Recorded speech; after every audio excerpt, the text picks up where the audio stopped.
I hear young people testify and they say, I hope I make it. I tell them, no, you can make it because Jesus gives you the strength and the help to make it clear through. Praise God, praise God. Oh, I love that song.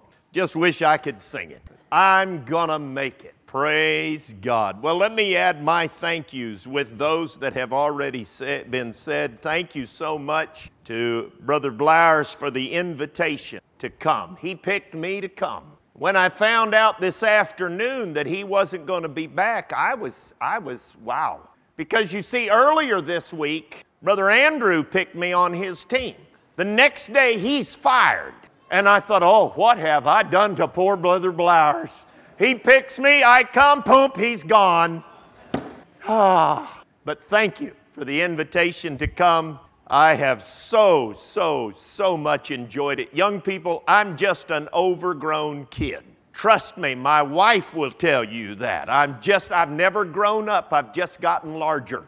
But thank you for letting me come and participate and be a part of your youth convention. Thank you so much. Thank you for the good music.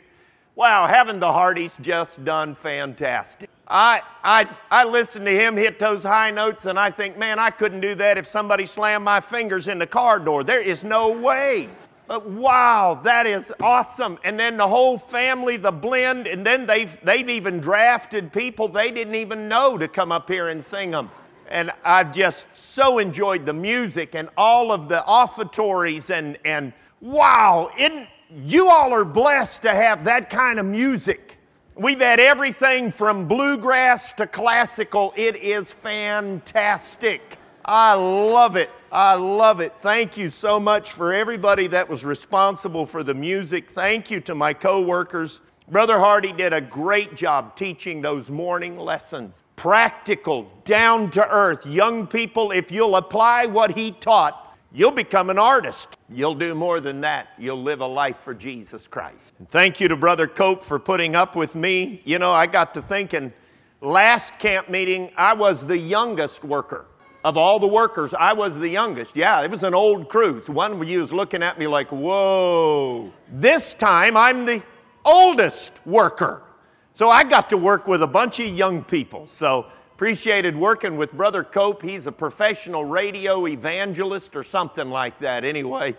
And I felt bad with him having to put up with me, but thank you. It's been so good to work with you this week. Thank you to the children's workers.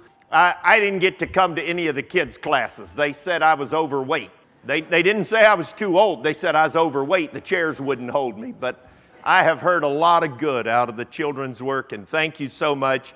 And I want to say a special thank you to the AWC students that are in the trenches. They're up there organizing. It's like trying to herd cats. But they're up there organizing, and Brother Andrew, sorry about cutting your volleyball coaching career short, but I hear there's an opening in ping pong. So maybe try that next year or something. But thank you. I'm dead serious. You young people have done a great job. Thank you.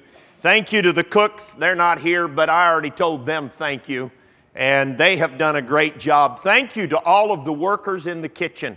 I don't know who all you are, but I want to say thank you. If you washed pots and pans or swept the floor or put the food on the plate or emptied the tray or whatever you did, thank you. That's what makes camp go.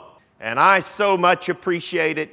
Thank you to the technical people back there that have helped keep the mics on. Thank you so much for all of you. Your kind words, your generosity is just overwhelming, and I want to say a great big thank you. Last nights are always tough. How many of you are tired? Let me see your hand if you're tired. Good, you did it right. If you're not tired by this point in camp, you did something wrong. You're supposed to be tired. But they just sang, I'm going to make it. I'm going to make it. We come to camp, and God meets with us, and we get pumped up, but then we got to go home. And some of you tonight are sitting here thinking, how am I going to make it. It's one thing to sing, I'm going to make it here, where we're surrounded by buddies that are all going God's way. It's another thing to say, I'm going to make it when you're walking the halls of a public school and you're the only one going this way. It's another thing to say it when you're in a home where there is not much encouragement. And sometimes it's hard to do in a school that's a Christian school where not everybody is Christian. We can sing, I'm going to make it here, but we don't live here. We don't live here. We live back home. We live in Louisiana. We live in Georgia. We live in Tennessee. We live in Pennsylvania. We live wherever. We don't live here. So how are we going to make it? Well, I'm glad you asked that question, because God's got the answer in God's Word. Go to Philippians chapter 3. Paul, writing to the church at Philippi, gives them the admonition that if you will apply it in your life, you can live in victory. You can come back next year and report in and say, brother, 1 year down, I've still got the victory. You can make it if you'll apply the principles that are right here. Philippians chapter 3, we're going to go to verses 13 and 14. Now keep your Bibles open, because we're going to work our way down through the verse. Paul starts out verse 13 saying, brethren. Now that lets us know right off he's writing to Christians. He's writing to the church. He's writing to his brethren in Christ. He's not writing to some outside group. He's writing to his people. Brethren, I count not myself to have apprehended. Now, the word apprehended has changed from what it was written in the old Elizabethan English to today. Today, when we hear the word apprehended, it is almost always in connection with some kind of criminal activity, right? The criminal has been apprehended. Or the criminal is still on the loose. He has not been apprehended. Paul is not saying, they haven't caught me yet. I'm still on the run. No, that's not what Paul is saying. What we miss in the language is in these verses, there's a lot of metaphoric language for races or for running. Y'all know what a race is, right? If you've ever run in a race, let me see your hand. If you've ever run in a race, even if it was in kindergarten and you were trying to be the first one to the drinking fountain, let me see your hand if you've ever run in a race. Everybody's running a race at some point in time. This is racing language. Paul is saying, I haven't crossed the finish line. Every race has a finish line.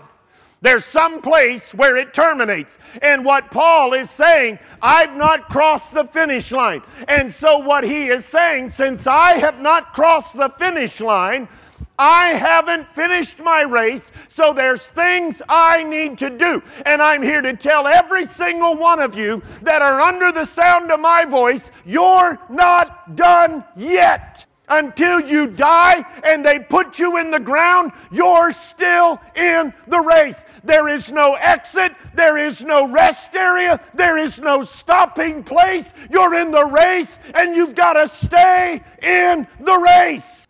Paul's saying, I haven't crossed the finish line yet. And because of that, he says, this one thing I do.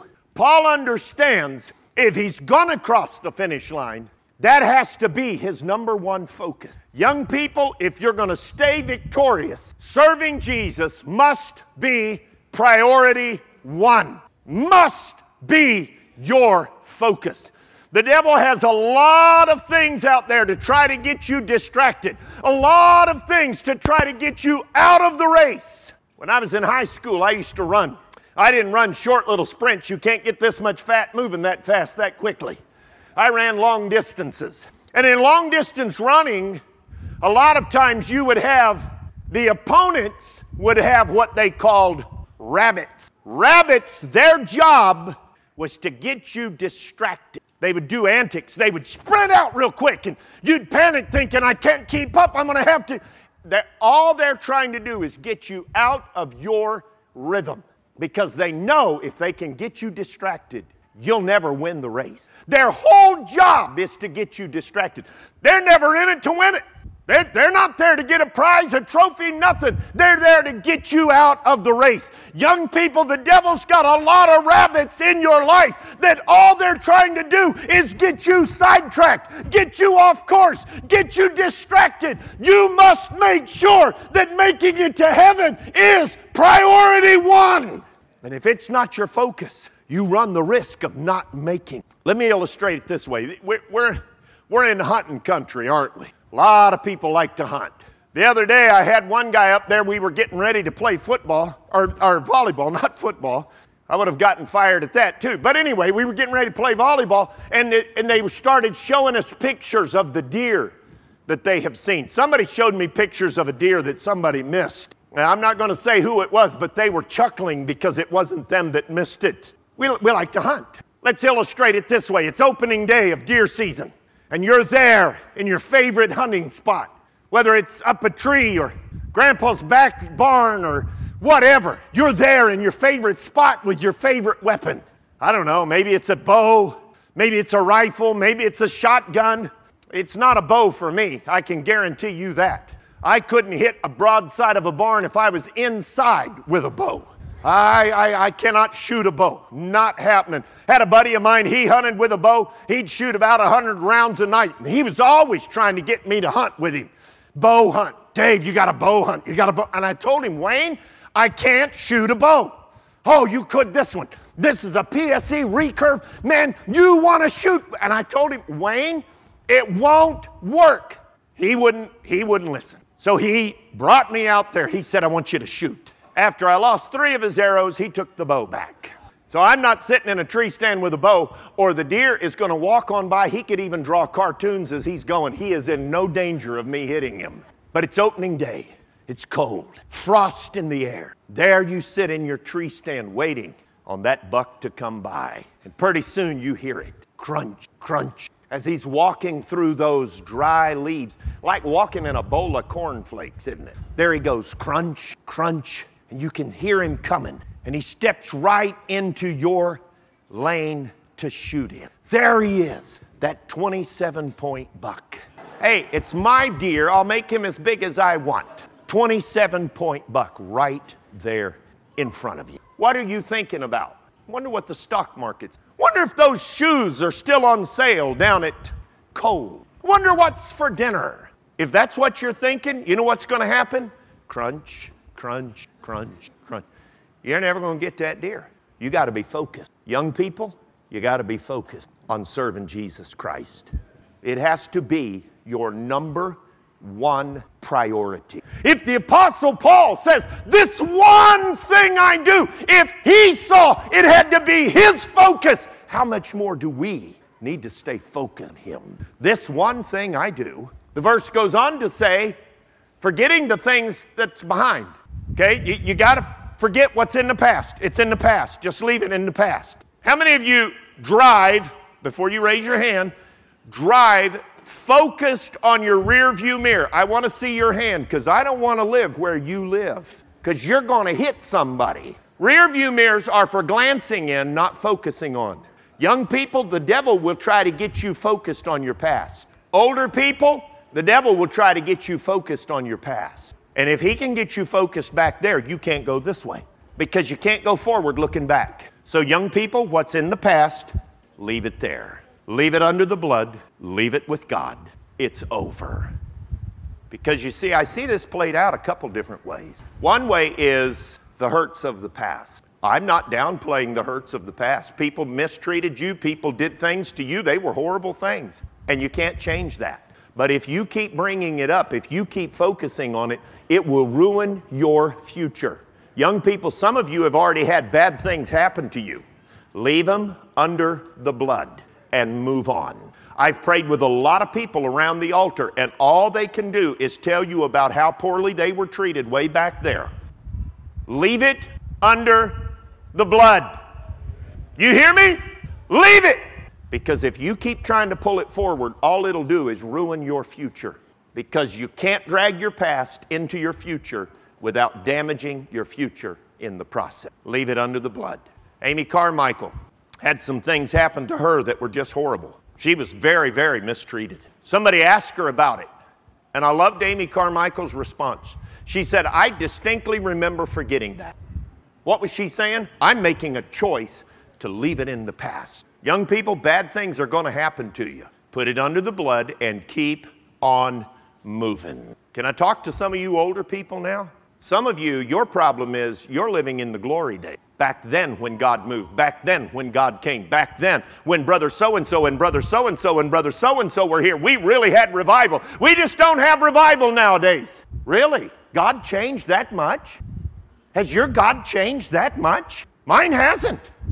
The God that was here when R.G. Flexon and S.I. Emery and H. Rob French graced this place is the same God that's alive today.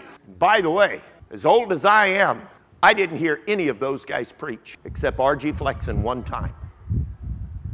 So if revival is relegated to some time in the past, I'll never see it. And what about these kids? What about these kids? I'm here to tell you, you senior saints, it's our job. It's our job to pray God down that the next generation knows who Jesus is. But I get sick and tired of hearing about the good old days. No problem with the wall in there reminding us of how God moved, but it ought to be a reminder that if I do what they did, I'll get what they got.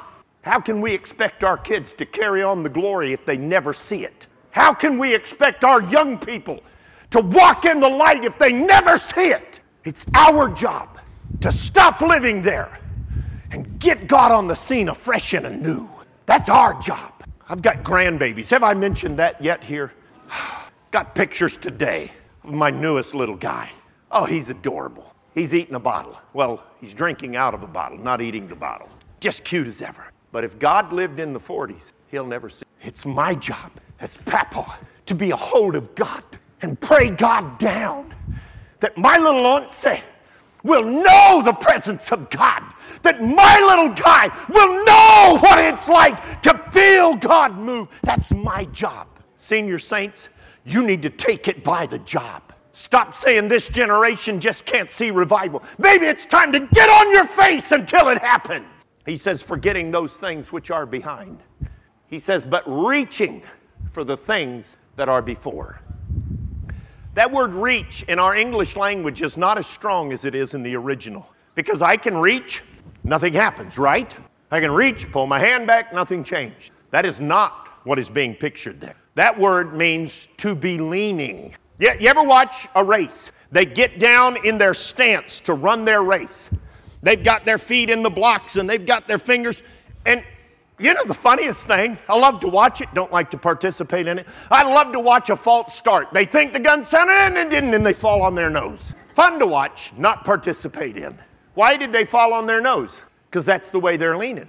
Young people, lean God's direction. Because if you're leaning God's direction and something goes horribly wrong, you're falling in God's direction. But you cannot lean towards this world 5 days a week and fix it on Saturday and Sunday. Ain't gonna happen.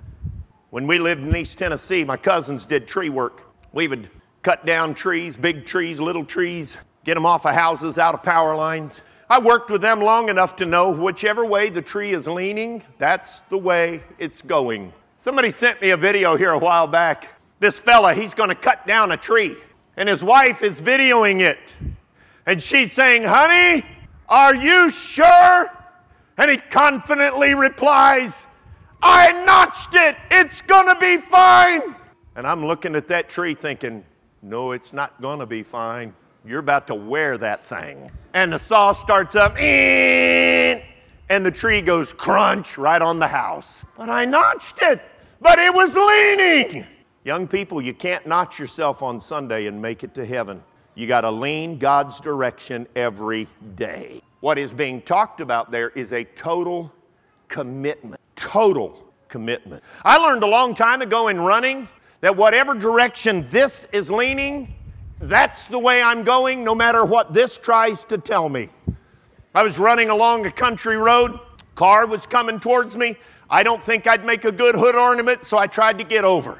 I don't know what happened, but somewhere in this process, my feet did funny things, and I started leaning off towards the ditch. My brain is screaming at me the whole time, no, no, no, no, no, no, no. And you know what I did? I fell in the ditch.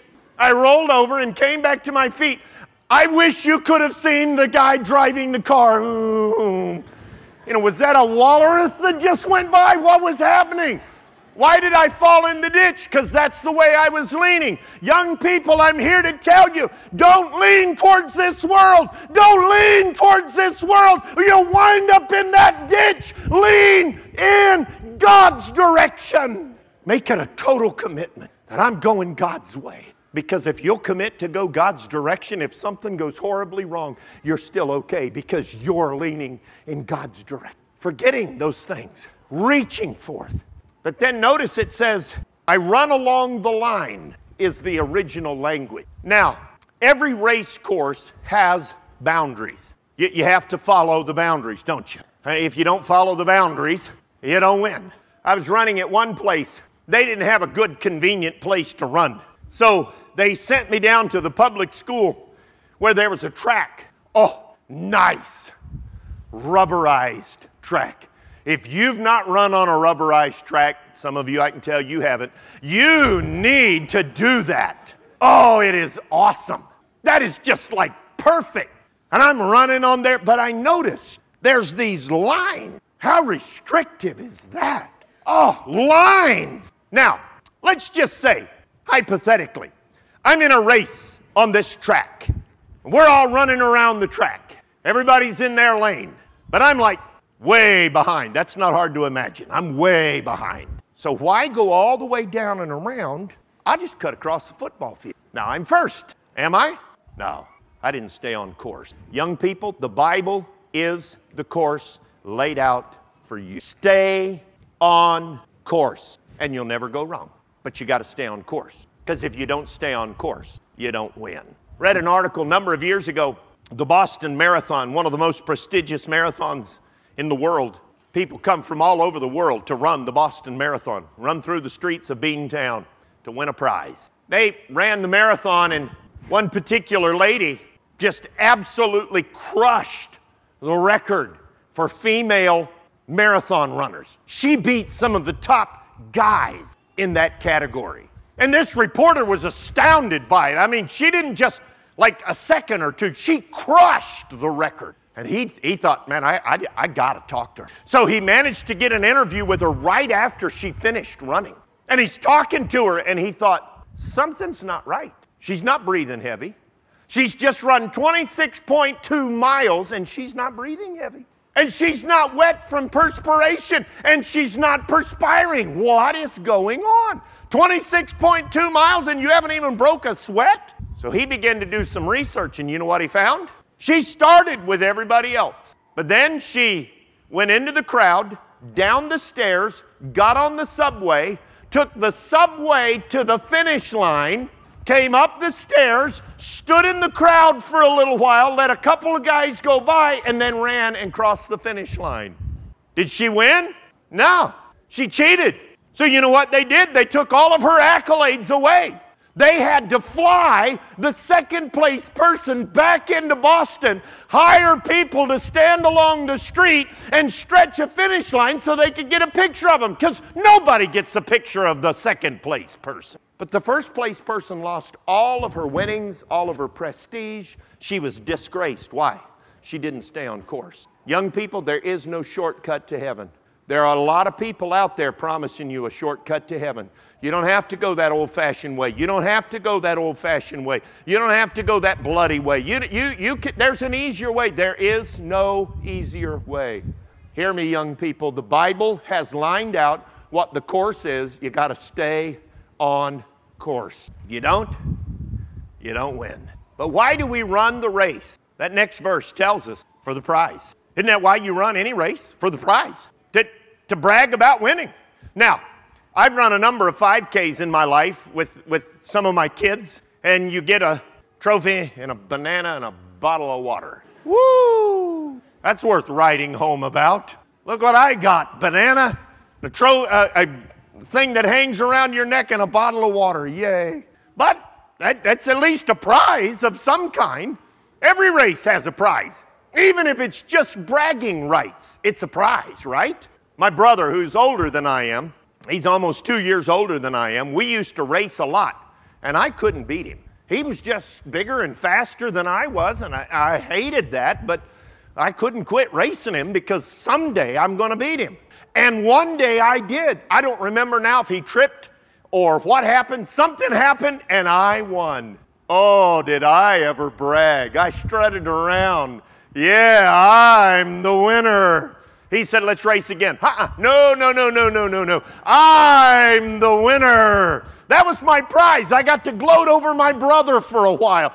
That's a prize worth winning. But there's a prize to this race if you'll stay on course. The first prize that you'll win is a stronger relationship with Christ. Young people, if you'll keep God your number one focus, if you'll keep looking forward and moving forward and committed to God, when you come back next year, you will have a stronger relationship with Jesus Christ. That's prize number one.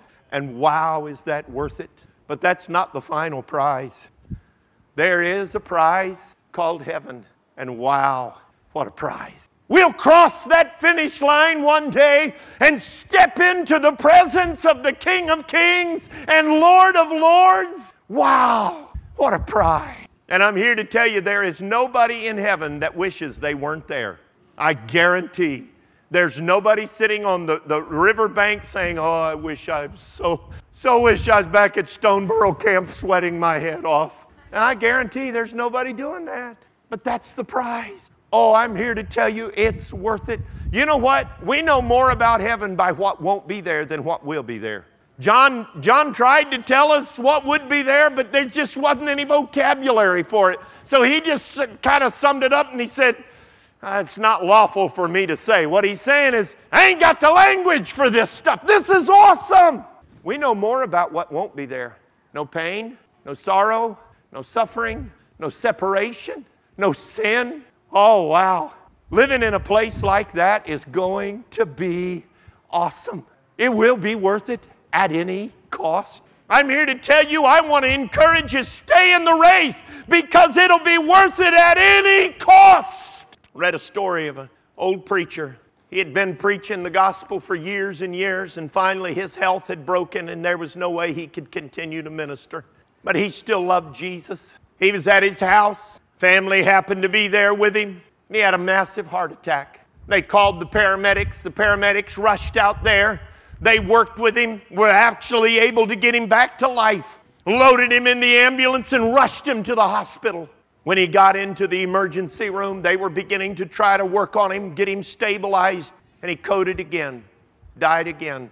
They did what they are trained to do. They worked with him. They got him back. They're working on trying to get him stabilized when he has another heart attack. He codes again, and they do what they're trained to do. They work on him. They get him back, and they're getting him stabilized. The doctor was up around the preacher's head, working on something when the preacher came to. And he looked up at him, and he said, Doc, will you do me a favor? Well, the doctor was a little surprised that he was lucid and could talk. And he said, why, sure, sir, if we can, we'll do it. They looked at him and he said, will you leave me alone? And the doctor was taken aback a little bit and said, I beg your pardon? He said, leave me alone. I've been in heaven 3 times. You keep snatching me back. Leave me alone. You know what the doctor said? If he goes again, leave him alone. And a little while later, he went to be with the one who loved him most. He crossed across the finish line. And wow, what a prize. What a prize. To step from this world of pain and sorrow into the next world of peace and joy. Had a cousin, was a godly kid, 20 years of age, sold out to go with God. He was in Bible college studying for missions, had a heart set for God, had a beautiful bass voice, sang in a male quartet, gospel music. His life was dedicated to Jesus. He had gone up to the northern part of Minnesota to see his girlfriend and was coming back. Driving along, hit a patch of black ice, lost control of his car, and slid into the path of the oncoming car. And that car, boom, hit him right in the driver's door and killed him instantly. I went to his funeral and I looked down at my cousin James, and the thought hit me, what must that have been like? To go from panic as your car is skidding out of control, the panic, the adrenaline rush as you're trying to get things controlled, the panic, boom! instant peace. Wow, what must that have been like? To step from a world of pain into a world of young people. Heaven is real. Heaven is as real as the pew you're stuck to, right? Heaven is real. And one day we'll cross the finish if we'll stay on course. Young people, you want to know how to be able to come back and sing what the Hardys sang tonight? I'm gonna make it. You want to know how you do that? Make Jesus your number one, first, top-notch priority. That's step one. Step two is just leave what's in the past in the past. Just leave it go.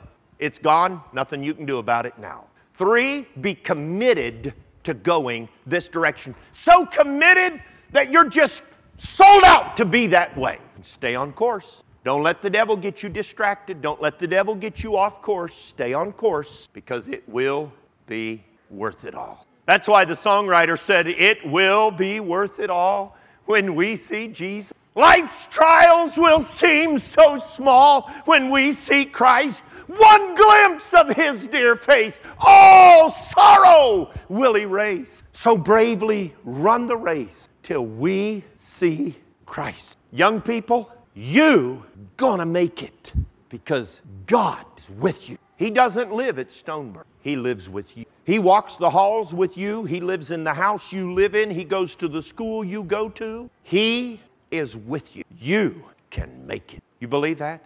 You believe that? I believe it, or I wouldn't be here. Because let me tell you, I remember as a young person, the first time I came back to youth camp, having served God for one whole, and I was like, whoa, I made it a year. Wow, that's a year longer than I've ever made it before. So young people, if I can do it, you can do it. Because the God I serve is the God you serve. And I ain't nothing special. He didn't go out of His way for me. He went out of His way for all of us. I'm not special. So if He can keep me, He can. But you got to be sold out, committed, focused, and you'll make it. I believe that. You'll make it. I want to close a little different.